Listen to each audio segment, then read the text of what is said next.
NASA's Nancy Grace Roman Space Telescope will reveal the universe on an unprecedented scale. With its powerful, wide-eyed view, Roman will map vast regions of the cosmos, capturing millions of stars, planets, and galaxies.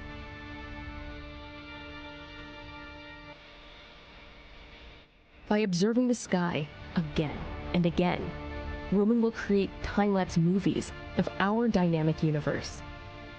It will seek the hidden influence of dark matter and uncover the mysterious force driving the universe's expansion.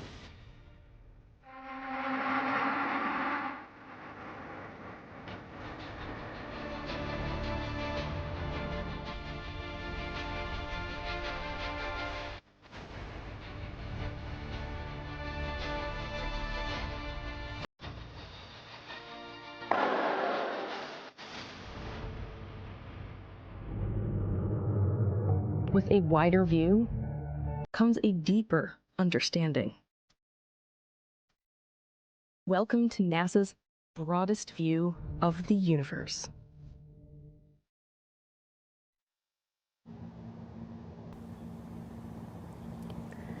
Hello, everyone, and thank you very much for joining us.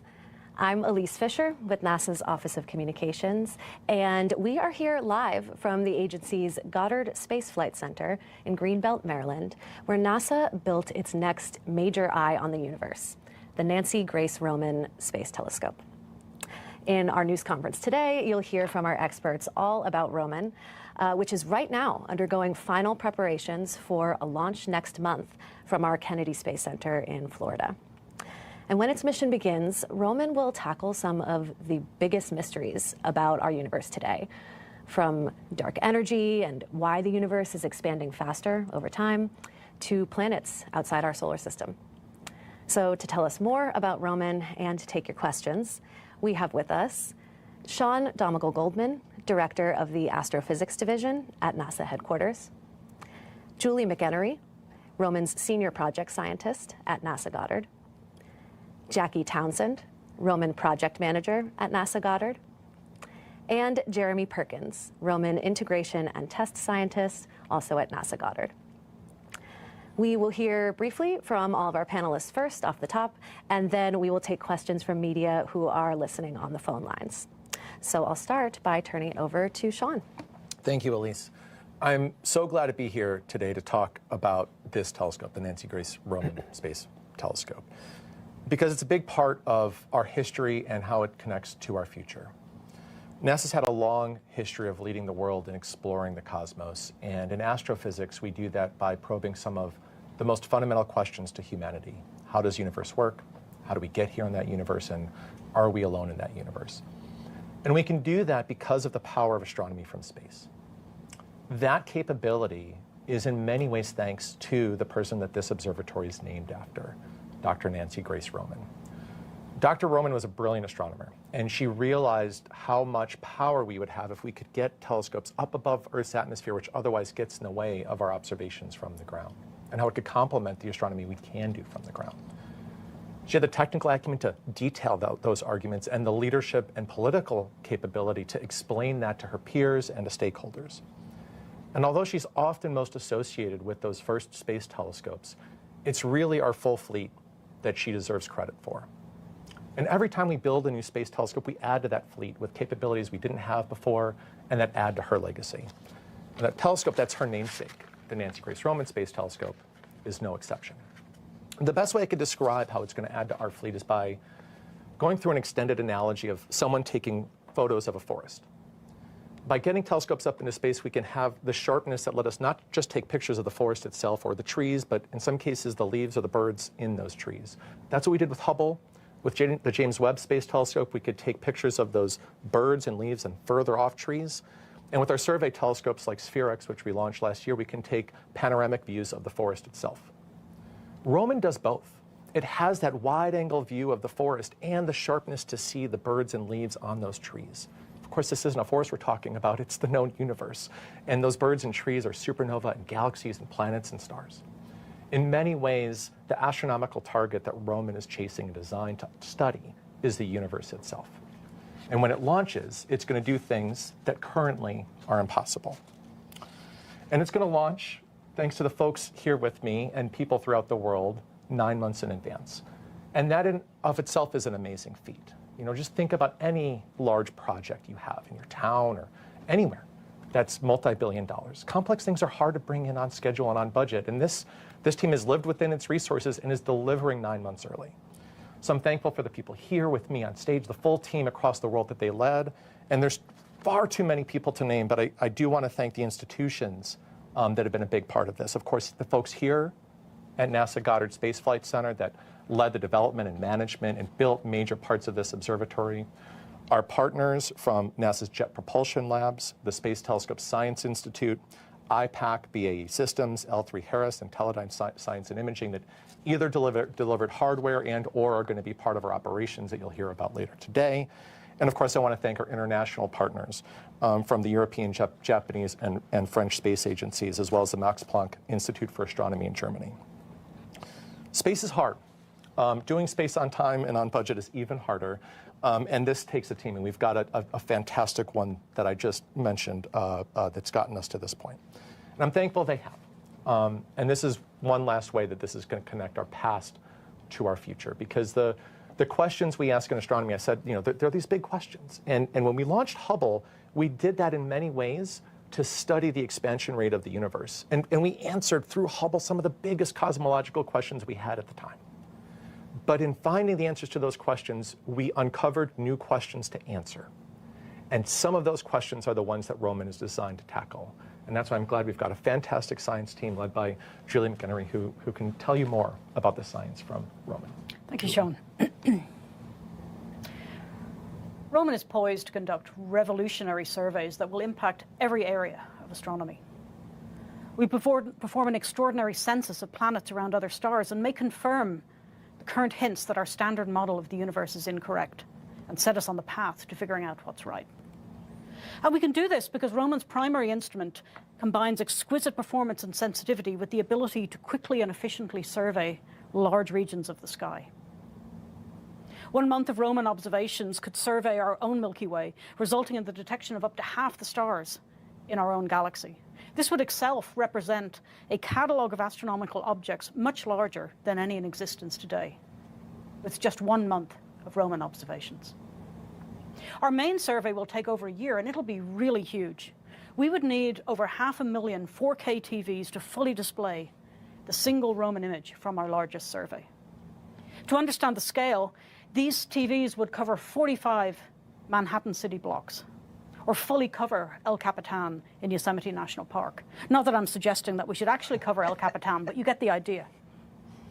This survey will contain over 2 billion galaxies and will enable us to study how the structures in our universe, the stars, the galaxies, the clusters of galaxies, grew and evolved. We'll also measure how our universe has expanded over time. And these are the keys that will allow us to unlock the fundamental nature of dark matter and dark energy and the fabric of the universe itself. Our universe puts on spectacular cosmic displays every second, but these events happen very quickly and often elude our telescopes. With Roman's panoramic vision, we'll not only catch these events, but see several at once.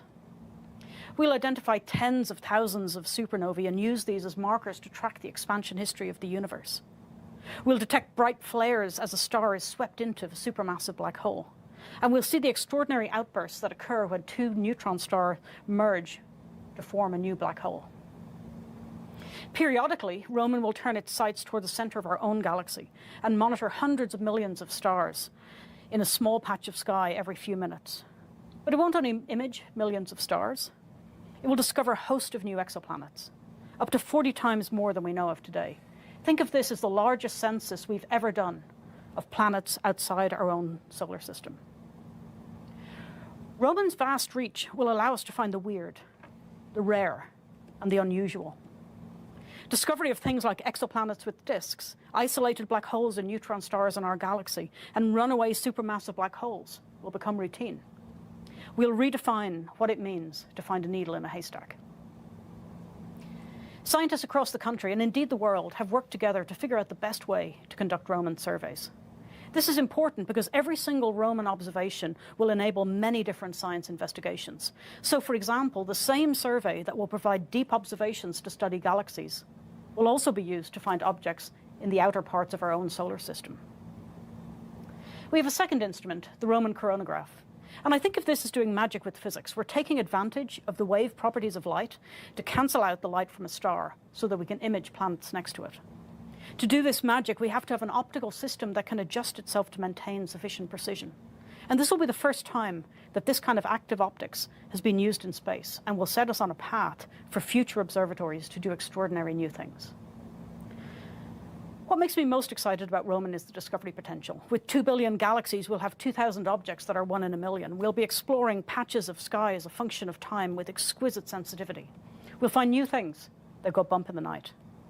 I very much hope, and in fact expect, that the most exciting things from Roman will be a surprise, something that we couldn't predict, but will set the stage for the next deeper set of questions for future missions to address. And now, Jackie will continue the story. I find Julie's talk so inspiring, but she's an incredibly tough act to follow. So I do have the privilege to report that the project is right where we need to be as we approach launch. We are at L-31 3/4 days, and it's starting to get incredibly exciting. The flight segment is ready to go. The amazing team that completed the development to be ready to launch 9 months early, as Shawn indicated. No surprise, they've stayed right on schedule with the work down at the Kennedy Space Center. The observatory was fueled last week, and we're about to start our joint operations with the SpaceX launch vehicle team to complete the preparations to mate the observatory to the Falcon Heavy rocket. Encapsulation, which is when the observatory is installed into the fairing that will carry us to orbit, that happens in 3 short weeks. The ground segment is also ready to go. In early July, we completed a really successful review of our readiness to begin operations. That's to launch the observatory, commission it, and then start science operations downlinking up to 11 terabits per day, every day. And the science team is ready to go. The whole team is ready to go. We've practiced and tuned up the plans and the procedures, and training the staff with 50 mission readiness tests encompassing more than 1,100 hours of operational time, using the exact staff who were going to be on console during launch and commissioning across the first 100 days. So the Roman Dream Team continues to do mighty things, and I am delighted to say yet again, Roman is ready for launch. And with that, I will hand it over to Jeremy to talk more about commissioning. Thanks. It's been an incredible journey to get Roman to this point. And like Jackie said, it's been the work of an amazing group of people around the world and the country to make sure that we're ready to go. And I've been very lucky to be part of this team. In just a few days, in 30 days, we're going to be launching Roman, testing it out, opening the deployable aperture cover, looking at the sky, and sending data down to the ground for the first time. But we still have a lot of work to do right after launch. One of the things that you think about, and you probably have in your head when you think of NASA, is a bunch of engineers and scientists sitting in a room staring at a bunch of computer monitors trying to solve the hard problems that space has thrown at them. And we're almost to that point with Roman. Right after launch, lots of us are going to be sitting down in Florida and up here in Maryland and out in California, monitoring our systems and making sure that Roman is operating like we know it can. It's taken a lot to get here. A lot of planning, building, testing, and practicing, sometimes in windowless rooms, and sometimes in clean rooms, in labs, and in universities, and at scientific meetings around the country and around the world. So SpaceX should put us in a really good orientation after we separate with our solar panels pointed at the sun and our instruments safely on the other side of the observatory. But right after separation, we're going to be activating Roman, and it's going to be actively making sure that our solar panels are going the right way. We deploy the side panels and the sun shield, and we start checking out the propulsion system. Right around the end of the first day, we use that propulsion system to make sure that we get sent in the right direction towards Lagrange point 2, about 1 million miles from Earth. And it's going to take us about 100 days to get there, and we're going to use that time to make sure that we're ready to go and do all the science that Julie talked about. And just as an aside, we've been practicing this over and over and over again, especially the launch and the first day part. This team is more than prepared for what's going to happen during launch and commissioning. After the first day, the next couple of weeks are also going to be busy. We check out all the subsystems. We check out the power system, the pointing system, the data management system, I mean everything. And we look at it all with a fine-tooth comb. The people that built and tested and delivered Roman are the same folks that are going to make sure it's working as we expect it to on orbit. And all of this is while Roman goes out past the orbit of the moon and on to L2 a million miles away. During this time, we also open the telescope to the sky and we check out the instruments for the first time. An important thing that happens during this time as well is that we deploy the high gain antenna. This is the antenna we use to send all of our data back to Earth. It's about as wide as I am tall, and it's been folded up underneath Roman since it left Goddard up here in Maryland earlier this summer. To really do the science and the bold discoveries that Julie talked about, we have to get a lot of data back down to Earth. We basically never stop taking images of the sky, and our images are really big. We're talking about sending about 1 terabyte of data down to the ground every day. This is kind of like streaming a million songs from a million miles from Earth down to Earth. That's more music than I'll probably listen to in my whole life. Later during commissioning, we're going to be really streaming data hard down to the ground. And we've practiced this over and over again on the ground by sending data up to our partners in Baltimore and out in California to make sure that all of our systems are ready to go. But before we start doing that, we need to make sure the telescope is aligned and sending down the most pristine images we know this machine can actually accomplish on orbit. And we use the sky to do that. We look at actually the stars and measure how big they are and adjust our telescope to make sure it has the best pointing possible. And I feel like a broken record, but we've practiced this over and over and over again at sites out in Boulder, Colorado, up in New York, and in here at Goddard as well. But now, at the end of commissioning, we get to the phase where scientists start digging into the data.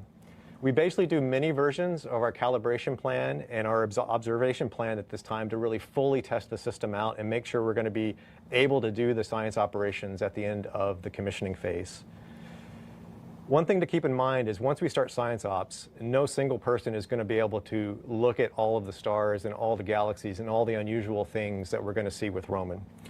One way I like to think about this is our data set at the end of Roman's life is going to be bigger than your favorite music streaming platforms.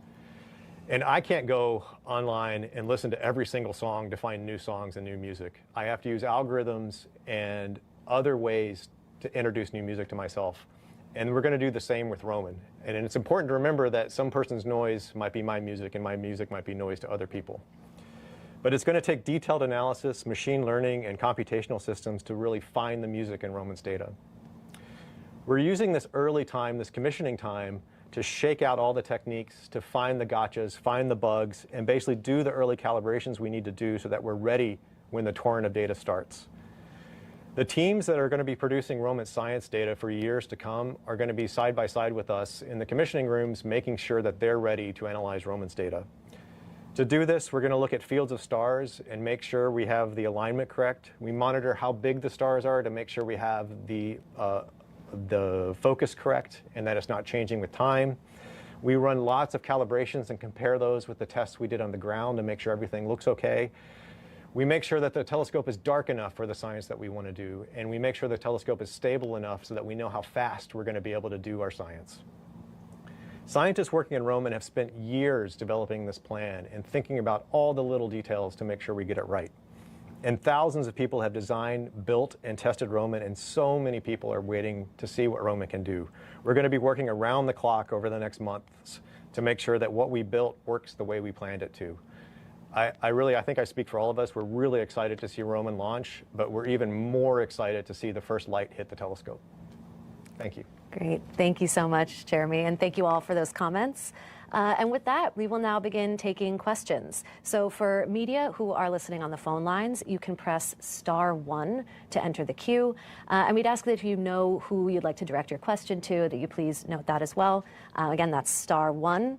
And we will take our first question on the line from Marcia Dunn with the Associated Press. Go ahead, Marcia. Thank you. Hello. For one of the science types, I'm wondering what specifically can Roman do or see that Hubble and Webb cannot? And I also know Roman will be quick about its work.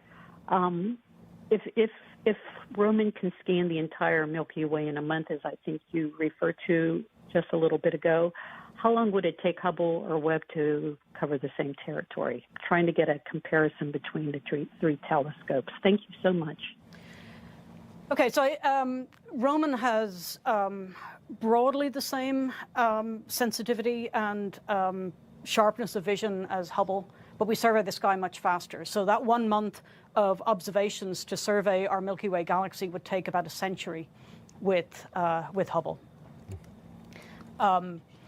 So that's the edge that Roman has over Hubble is our ability to sweep out large regions of the sky. That opens completely new science questions for us to address. Our comparison with Webb is a little bit different. So Webb is designed to be able to probe very deeply and with exquisite sensitivity into the universe. So it can find rare things in the early universe. But you need Roman to find rare things in the more nearby universe. So for example, one of the discoveries with Webb is little red dots, these small point source objects. But Webb isn't able to find enough of them nearby to figure out how those red dots evolve. And that is something that Roman can address. So basically, we provide the large vision that complements the deep views that Webb provides. Great. Thank you, Julie. Our next question now is from Stephen Clark with Ars Technica. Go ahead, Stephen. Thank you for taking my question. My question's on the mirror for Roman. This mirror was donated by the NRO more than a decade ago, and I know that drove some of the design constraints into Roman. And I'm curious for any perspectives on that. Did that result in cost savings, or did it drive up costs on Roman in the end? Just some of the trade-offs around that. And related, what are your plans for the other mirror that was donated by the NRO to NASA? Thank you. You take the first part. I'll take the second. So in terms of cost savings, the transferred telescope was in our baseline cost when we got the cost cap. So the assumption that that was in there cannot be credited with any of the cost performance that we have to date. And I think the benefit of that telescope was it forced the whole team, the science team, to close those trade studies and define the architecture early enough that we could make smart decisions and move forward instead of getting bogged down in design cycles that can end up costing more money. And the short answer is there's no current plans that NASA has that I'm aware of. All right, thank you very much. And right now we are working an issue with the phone line. So while we are waiting, I'm wondering if, Julie, you could tell us a little bit more, coming back to this question about comparing Roman versus Webb and Hubble, and tell us a little bit more about some of the ways that our telescopes provide science questions that we didn't even think of yet. What surprises might you envision when we think about the sheer volume of what Roman can do? Well, actually, I think an interesting example of that is, Roman was motivated in part by the discovery in the late 90s that our universe isn't expanding at a steady rate. It's not decelerating like you might expect from gravity acting on the matter in the universe, but it's actually accelerating. And that's an incredibly exciting thing to study. But in the time between then and now, it's become even more exciting because we have a straightforward, in a cosmological sense, a way to explain how the universe works that really, really well connects what we see in the early universe with the cosmic microwave background to what we see now today. So we map the expansion rate, what structure should look like. And that had been fantastic, but there have been hints in the last 5 to 10 years that all is not well with our standard model. There are hints that the Hubble constant, which describes the expansion of the universe, is not quite consistent or not as predicted by this model. There are hints that the distribution of matter, the structure of matter in the universe, is not quite right. And there are even hints that the cosmological constant, a constant property of space-time, is in fact not constant. And all of these mean that Roman's observations are so much more exciting now, because we're probably not going to confirm a standard model of how the universe works. We're very likely to demonstrate that our standard model is wrong and to set ourselves on a path to figuring out how does our universe really work. And it's hard to get better than the fundamental nature of your universe. Awesome. Thank you, Julie. And we do now have the phone line back, so we will go ahead and take our next question, which is from Marina Corin, who is freelance. Go ahead, Marina. Hi, thanks, Elise. This question is for Shawn and Julie. I'm curious about Roman's Galactic Bulge Time Domain Survey, which NASA says will provide one of the deepest views ever into the heart of the galaxy. What does that actually mean? And I don't want to focus on exoplanets there, but more broadly, what does it mean to get a really good look at the center of the Milky Way as a cosmic environment in its own right? And how will those observations of the galactic center compare to others that have been done before Roman? Thanks. I would take the exoplanet part, so you go on this one, Julie. I'm really glad for this question because it allows me to illustrate two things. So the original motivation for the Galactic Bulge Time Domain Survey was, as you suggest, Roman's revolutionary observations for exoplanets.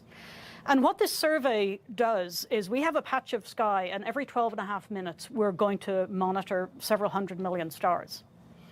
But in the national and international community-based process for how exactly do we want to conduct those observations, we actually moved one of the fields to be exactly on the galactic center itself, so right on the supermassive black hole that's at the center of our galaxy.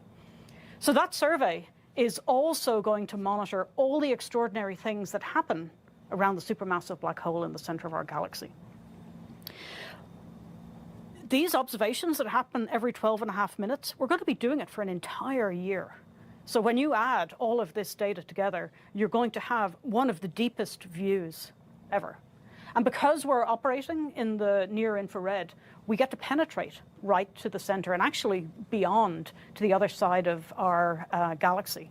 So we will be able to study things like the individual properties of stars from astroseismology, so to look at how the pressure waves within stars produce changes in their brightness. We'll be able to study populations of stars right at the galactic bulge to explore things like the distribution of dark matter and probe sort of the history of the Milky Way in those regions. And there's much more. It is going to be an amazing data set. All right. Then we'll go to our next question on the phone. That is from Jeff Faust with Space News. Hey, good afternoon. Question for Jeremy. Apologies if I missed it, but how long will this commissioning process take place after launch until you're ready to start normal science observations with Roman? And then also, all this data you're downlinking, are you using the DSN or will you have a dedicated ground station for the Roman data? Thank you. Yeah, sure. So it takes us about 100 days to get out to L2. And we're projecting it's going to be about a 3-month commissioning process that we have planned out, give or take, depending on how things go and what we find when we get up there. And then we have dedicated ground systems to get the data down. We do use DSN for commanding and for telemetry, but then we use some dedicated ground systems around the world to get the data down using the high gain antenna. Y'all are going to help us celebrate the new year, is what I heard. Yeah. Yep, and there's many exciting things, so yeah. All right, thank you. We can take our next question from Bill Harwood with CBS News. Go ahead, Bill. Yeah, thank you very much. This is a follow-up on Stephen Clark's question about the mirror. When NASA took delivery of this mirror, was it delivered to you fully tested and you built Roman around it, or what sort of testing, if any, did you guys do to verify that it, was going to have the performance you wanted? I'm just curious how it came to you and what you did after you got it, if anything, to the mirror. Thanks. I think Julie's going to answer that. Well, I can answer some aspects, and you can follow. So we needed to refigure the telescope to slightly change the optical prescription. We needed to change some of the structure so that it could operate at lower temperatures. It certainly wasn't just plug and play. Yeah, I think our engineering team thinks of it as we received a set of well-tested parts that included highly calibrated optical systems, but we really had to sort of start over and make it our own to work at our operating temperatures and for our particular field of view. Hopefully that's enough of an answer. Yeah, and I think just to build off that a little bit, for our biggest flagship observatories, they're custom designed and built and then operated to achieve something that nothing else could. Yep. And that goes into every literal nook and cranny of the observatory, including the shaping of the mirror. Taking things in a plug and play mode is something we do on our smaller, faster missions more often than on a big flagship. So this one did take, and any future flagship that we took on, some part that we received would also have to go into the same customization, effectively. Thank you. Next up, we have Jim Siegel with Space Insights. Hi, everybody. Thank you for doing this, and congratulations on your success so far. Looking forward to the launch next month. How many people at NASA are going to be involved in the ongoing operation of Roman when it becomes operational? Where are they located?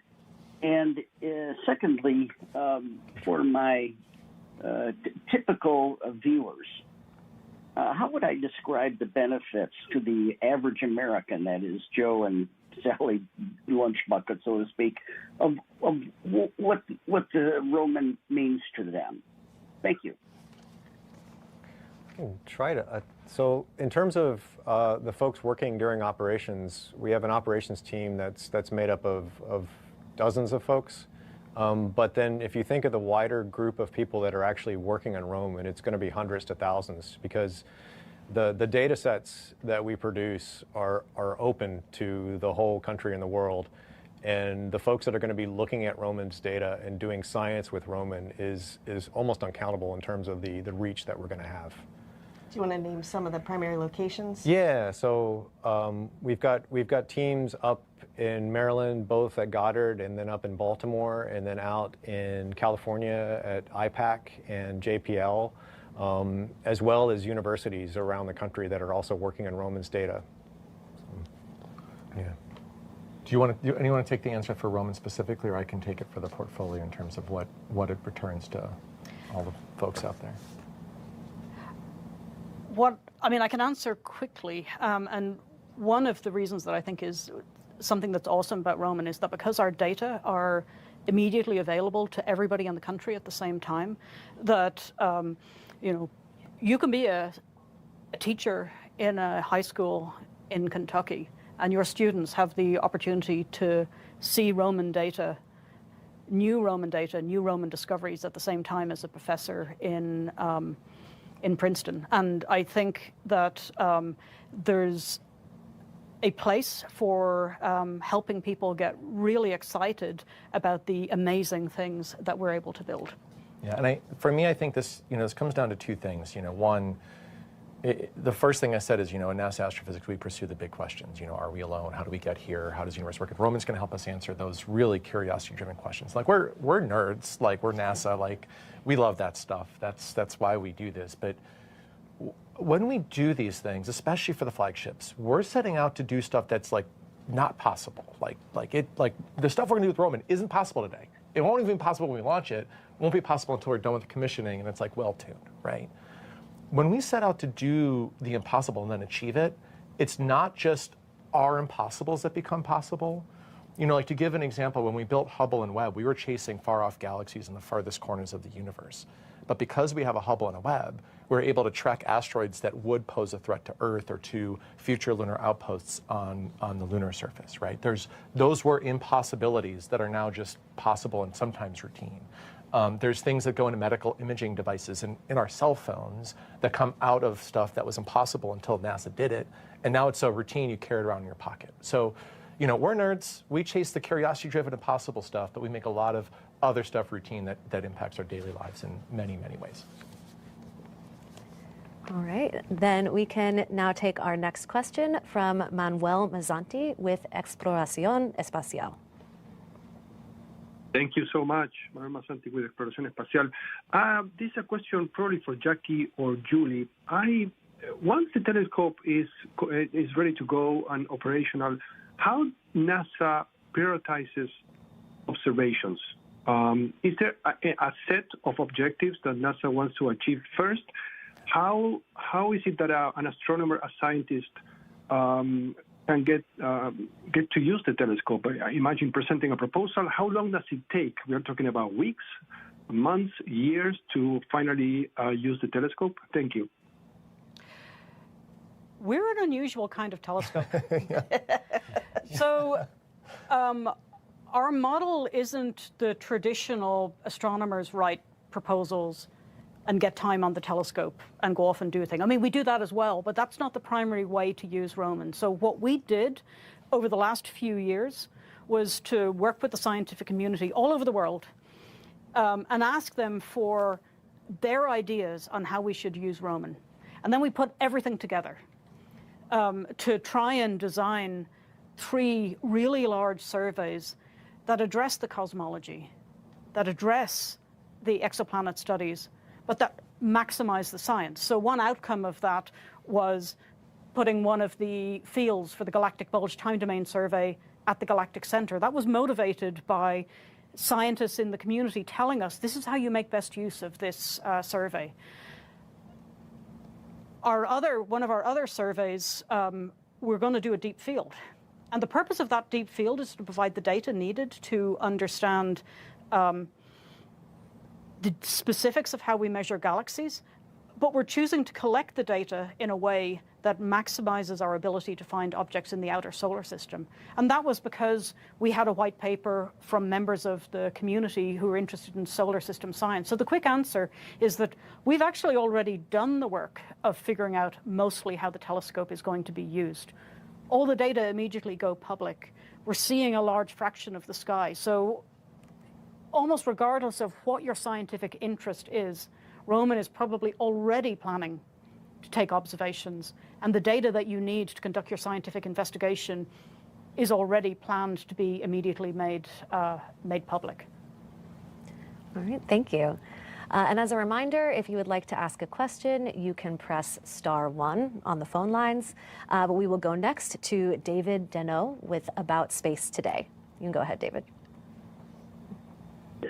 Well, AST, our About Space Today, has an older age demographic. So in layman's language, how will the Roman Space Telescope benefit all mankind? A question for each of you from your positions. Who wants to go first? Everyone's looking at me. So I think the main thing is something I've already talked about. I think that the data set that Roman is going to produce is something that will not just benefit the science teams that are thinking about how to use it now, but they're going to be a benefit to the students in 5, 10, and even 20 years. Folks are going to be looking through this data for answers that they can find with Roman's data that they just don't know about today, that we haven't planned to use the observatory for.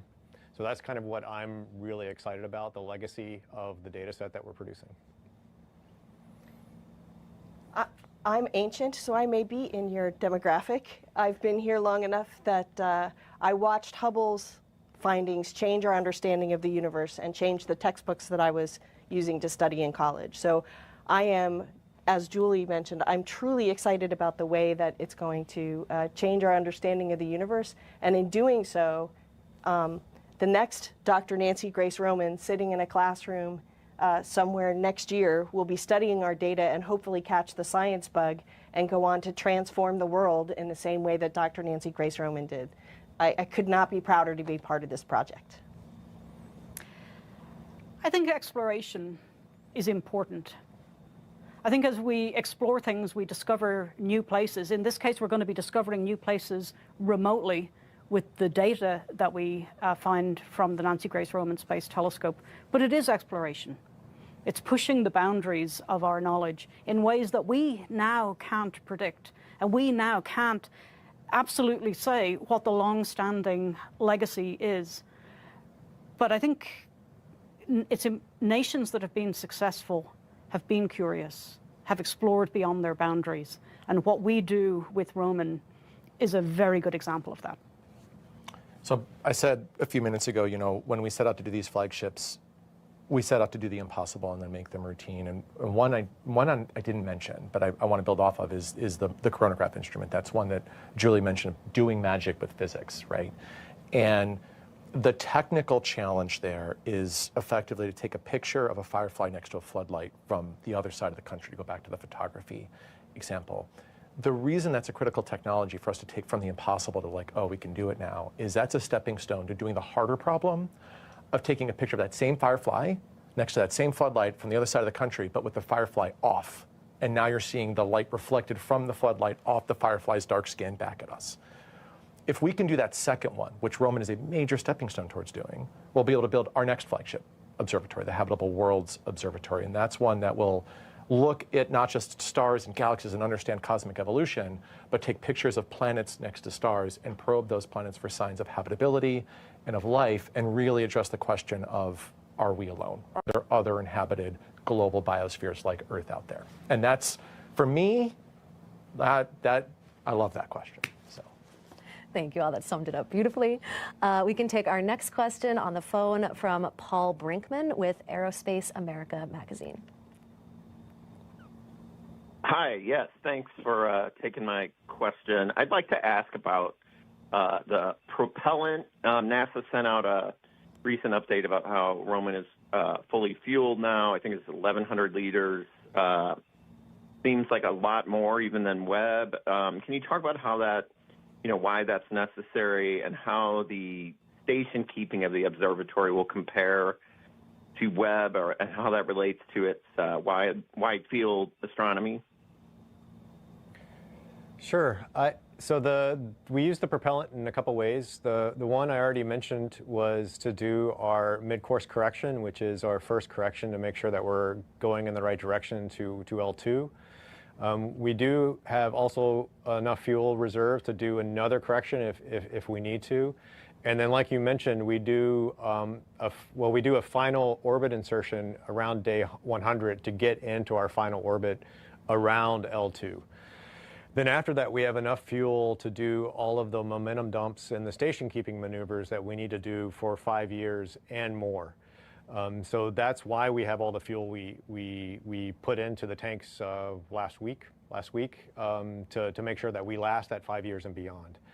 I don't know how that compares to Webb and other missions that have used similar systems. So we can follow up with you on that one.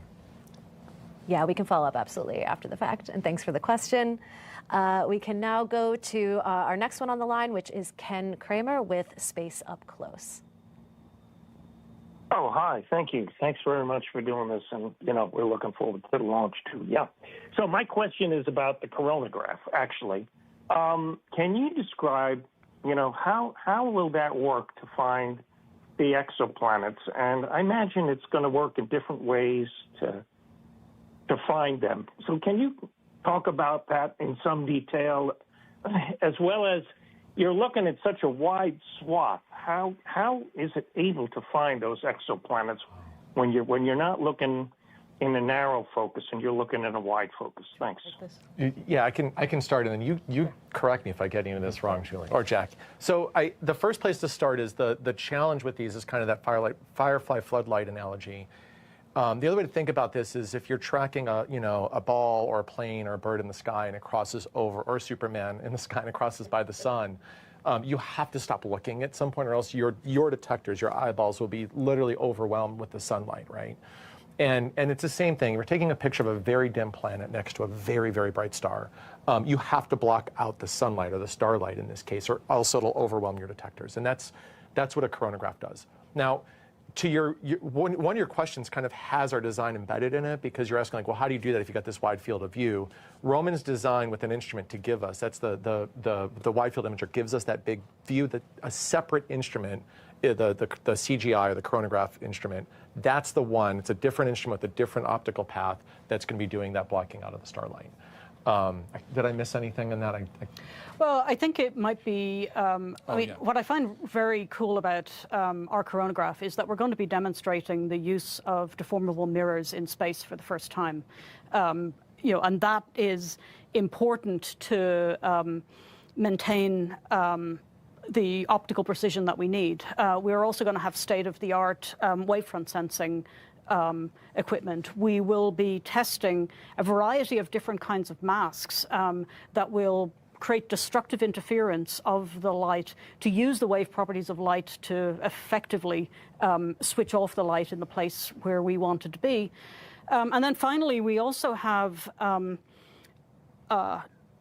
ultra-low noise photon counting cameras. So cameras that on the coronagraph that are optimized to find and be able to make measurements of very, very faint things. And all of these things combined are what we need to understand the technologies to take coronography to the next level.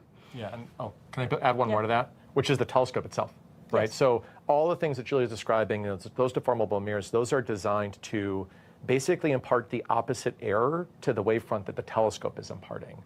And the better your telescope, the more stable it is, the easier that job is going to be for the deformable mirrors in the coronagraph. And those things have to work in concert as well.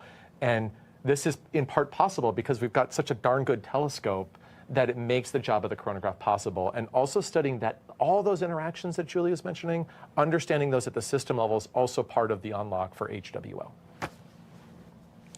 All right. Our next question on the line is from Lisa Grossman with Space News. You can go ahead, Lisa.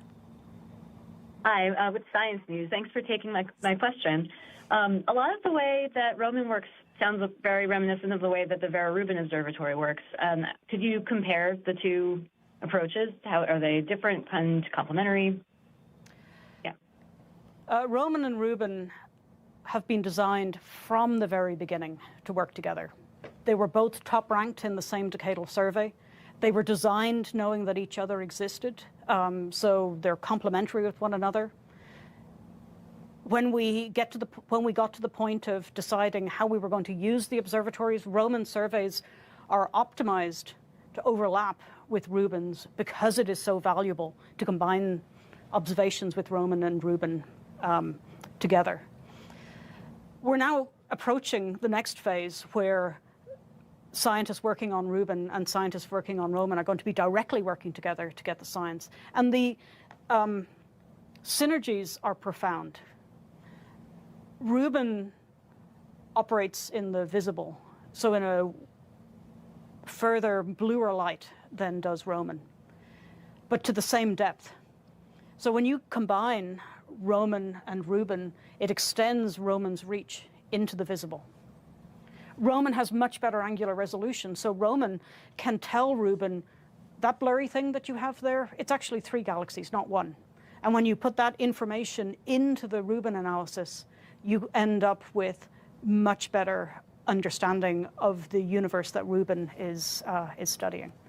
So we really are siblings embarking on a life of exploration at the same time. And I might just broaden out on that for a second. Like, I think it's rare we have that degree of coordination, but every time we launch something into space, we're thoughtful in advance of how does this not just complement our space-based observatories, but what our colleagues at NSF or DOE or other science foundations around the world could be doing from the ground. All right, thank you. We can take our next question from Marcia Smith with Space Policy Online. Thanks so much for taking my question. Julie, you had talked about how you have already coordinated with the scientific community to develop these 3 surveys. Are those 3 surveys intended to be completed within the first 5 years, which is sort of the nominal lifetime, although everyone's expecting it's going to last at least for 10 years, and many of these telescopes last much longer. So how long will it take to complete those 3 surveys, and do you have a process already to look at what comes next if Roman keeps running? So the quick answer to the first part of the question is yes. We have planned to complete those 3 surveys in the first 5 years of the mission. The answer to the second part of your question just makes me happy even thinking about it. So of course we're thinking about what you would want to do with more Roman observations. In our first 5 years, we have set aside time for Roman to do other things. So there are going to be other observations in addition to those 3 surveys. And we have in fact picked our first 6 so far. But I think what we want to do with an extended mission, what you might want to do after 5 years, is going to be very strongly driven by what we find in the first 5 years. We know there's exciting things to do because we know the things that didn't make the cut when we were defining those first 3 surveys. But my hope is that Roman makes dramatic new discoveries, and that the discoveries that Roman make help point the direction to, do we want to do additional really large, ambitious surveys? Or is it a better use of the telescope to have a larger number of smaller, more targeted things? And I think Roman itself is going to give us the information we need to address that question. Great, thank you. Our next question on the line is from Will Robinson-Smith with Spaceflight Now.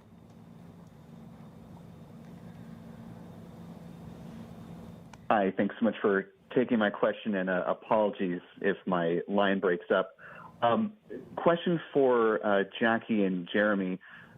Jackie mentioned that there are about 3 weeks between now and when Roman will be encapsulated in the Falcon Heavy fairing.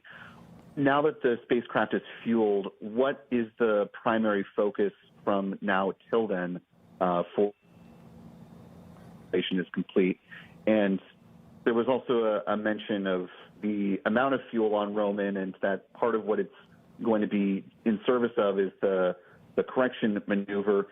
If the Falcon Heavy were to fly in an expendable configuration, would that remove the need for that correction maneuver, or would that happen regardless of whether the boosters are being reused or not? Thank you.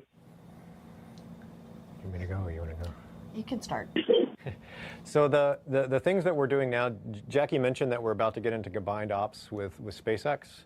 And so the focus over the next 3 weeks is basically getting us onto all the adapter rings and into the configuration we need to be in to get mated to the rocket. So there's a few like closeouts and inspections we do as a team and together with SpaceX between now and then, but that's the main focus that we're going into now after fueling is over. In terms of the question about the expendable versus not, we would still probably have the mid-course correction, whether or not we did the expendables or not. And then in the end, it's similar to James Webb, depending on how good that push we get out from SpaceX means how much fuel we're going to use. And then also how good we do at that first mid-course correction determines if we need the second one. And we would always have budgeted for them. Yeah. Great, thank you. We can take our next question from Colin Covington with Orbital Briefing. Hey, hello. Thank you for taking my question. I think this is going to be a question focused towards science for Julie. And I'm wondering if Roman's measurements of dark energy significantly differ from current cosmological models. What would be the first implications for understanding of the universe?